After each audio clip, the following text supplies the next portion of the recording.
What's this? Another contributor to the Spooning Meeples channel? Hi Rhiannon, hi Carl, it's me Robin. I just wanted to take this opportunity to thank you guys very much for letting me become a part of Spooning Meeples 2015. I'm very much looking forward to it, and I think that what we've got planned will be exciting for a lot of people. Growing up, I played a lot of mass market games with my family, Scrabble, Monopoly, that type of thing. We also played a lot of card games, but the other thing we did was we designed a lot of our own games, played a lot of paper and pen games as well. University playing Monopoly and Risk was what it was. But that was also the period of the CCG game, and I had a lot of interest in those. Designing games has been that thing that has kept me interested in games through the dry period, shall we say. I wanted to expand on the idea of playing role-playing games, and one of the games I came across on Amazon.co.uk was a game called Descent. It looked fantastic. When I was researching Descent, a couple of other games popped up. Ticket Ride was one of them, Pandemic was one of them, and Dominion was another one. And I found some reviews for Pandemic and Dominion, and as I looked more into the games, the idea of what you could do with a cooperative game and a deck building game just kind of changed my opinion of where gaming was, having always been around the mass market games. I suddenly found these designer games. One of the things I look for in games is there a story that I can tell, and is there a story that can be told afterwards? Epic wins and disastrous fails.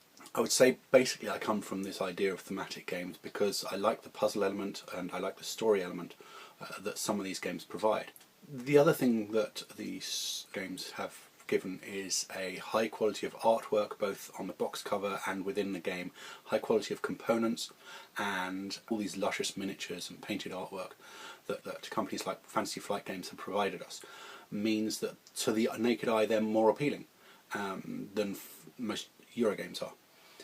I think that Eurogames on the whole have therefore been given an automatic boot just because they're not of interest, artwork wise and component wise. They looked boring. But what I've noticed more recently is that my tastes have been changing. I've begun to look more and more into these games because they rate very highly, even though sometimes the artwork isn't great. Ignoring them just because of artwork is ridiculous. So I have begun to look into more and more Eurogames, as I say, over the past 2 years, and found out that I actually really enjoy a lot of them. I think it's wrong of people to assume that just because Eurogames look drab or they don't appear to have a theme on them, that you can't not tell stories with them. Of course you can tell stories with them, you just have to use your imagination. And the other thing, of course, is that Eurogames do have a puzzle element. That's the entire game is a puzzle. It's one big puzzle, and in fact there are very few games which don't have a degree of a puzzle within them. I don't really like to choose a top 5 or a top 10 because I think that the type of game I like to play can change depending on various things like who I'm playing with, where I'm playing. It might be on whether I've had a good day or a bad day at work, or how much noise is around me. The entire situation and environment can totally change what I want to play. So based on that, I don't have a preference of this game or that game, but there are some common games which I will never turn down playing. I'll mention 3 of those now. The first game I want to mention is Android Netrunner.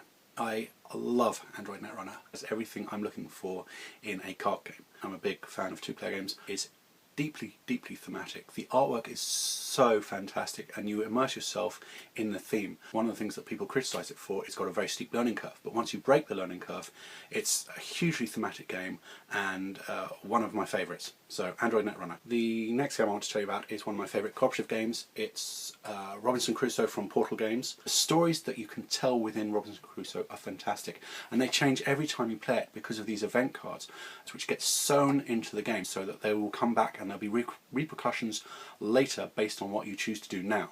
I think that's a very interesting mechanic. So one of the things I really like about the cooperative element of this is the fact that it's so hard. I think that the fact that you're able to come back again and again and again to the game and not win every single time means that it has a huge replayability factor. The third game I want to talk about is, excuse me straining, Memoir 44. This was the first war game, if you like, that I bought. I'm just going to put it down because it's quite heavy. Memoir 44 is a war game which uses both cards and dice. Anybody who's ever played a game with me, a dice game with me, will know that dice really do hate me. I roll fails all the time. I love the fact that you're playing cards to use actions, and you might really want to go down path A, but what you've got in your hands is only letting you go down path B. I think it has its faults, but for me it's a great game. So that's the 3 games that I really like to play. I think the format itself is really exciting. I love the idea of having this almost pen pal relationship with people. You're talking across the ocean, so talking to you, Rhiannon, and talking to you, Carl.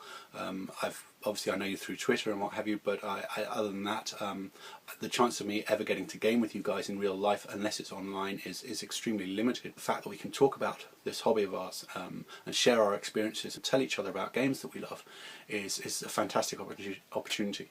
So I think our different backgrounds and gaming experiences are going to provide a diversity to the topics that we're going to be talking to each other about.